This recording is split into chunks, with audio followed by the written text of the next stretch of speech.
अभी कुछ ही महीने हुए थे। मेघना को बहू बनकर शर्मा परिवार में शामिल हुए। छोटा सा परिवार था जिसमें सास ससुर पति और छोटी ननद रेनू, जिसकी शादी लगभग तय हो चुकी थी। शादी के वक्त उसकी माँ ने अपने आशीर्वाद के साथ अपना ज्ञान भी आंचल में बांध कर दिया था कि सास ससुर को माता पिता और छोटी ननद को बहन समान समझना। मायके में जिस तरह से भाई बहनों में अनबन होती है वहाँ भी होती है। जैसे यहाँ मान जाती हो वहाँ भी मान जाना, तभी परिवार सुख शांति से रहता है। खुशी के पल कितनी जल्दी बीत गए पता ही नहीं चला। मेघना भी सबके साथ हिल मिल गई थी। ननद के साथ मस्ती करते करते कब 4 महीने हो गए पता भी नहीं चला। ननद की शादी की तैयारियों में मेघना ने अपना पूरा सहयोग दिया। उसकी ननद अपने माता पिता के पास हर वक्त यही फरमाइश रखती थी कि जैसा भाभी के पास लहंगा, ड्रेसिंग टेबल, सोफा और जितने भी सामान हैं, मुझे भी वैसा ही चाहिए।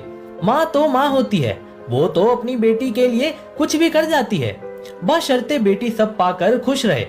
मेघना की सास ने कहा, बहू तुम्हारे पास तो 2 लहंगे हैं, उसमें से एक रेनू को बहुत पसंद है।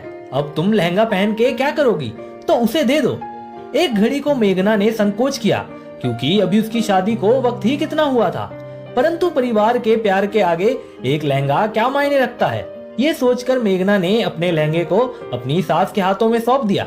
एक रोज बाजार में जब सभी लोग शादी की खरीदारी करने गए, उसकी ननद हर चीज में अपने लिए सबसे अच्छा ढूंढ रही थी। वहीं मेघना की नजर एक साड़ी पर पड़ी, उसे वो बहुत अच्छी लग रही थी। उसके ससुर ने कहा, बहू अगर तुम्हें ये पसंद है तो तुम ले लो। मेघना ने बड़े आदर से कहा, पापा जी ये साड़ी मैं अपने लिए नहीं मम्मी जी के लिए देख रही हूँ, उन पर बहुत अच्छी लगेगी। यह सुन वो मुस्कुराने लगे। तभी रेनू ने कहा, भाभी शादी मेरी है, माँ की नहीं, तो आप मेरे लिए पसंद करो ना, माँ तो कुछ भी पहन लेगी, है ना माँ। माँ मुस्कुराई, परंतु वहीं मेघना को वो साड़ी इतनी पसंद आई कि उसने अपने पति को कहकर वो साड़ी अपनी सास के लिए ले ही ली। शादी के दिन सब तैयार हो रहे थे। बेटी की माँ को कहाँ फुर्सत होती है, बेचारी इधर उधर काम में लगी हुई थी और बाल बिखरे हुए थे। तभी मेघना अपनी सास को बोली, मम्मी जी आप थोड़ी देर के लिए इधर आएंगी।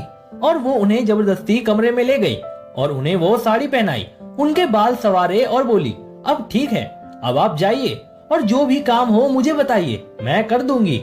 आप लड़की की माँ हैं, आपका भी तो एक अलग रुतबा है जो लोगों को दिखना चाहिए। सास मुस्कुराई और मेघना को प्यार दिया और दूसरे काम में लग गई। शादी बहुत अच्छे से संपन्न हुई। बेटी की विदाई में माँ को दुख तो होता ही है, किंतु उस माँ को संभालने के लिए बहू ने बेटी की भूमिका निभाई। सभी सगे संबंधी यही बात बोल रहे थे कि रेनू की माँ को बहू के रूप में दूसरी बेटी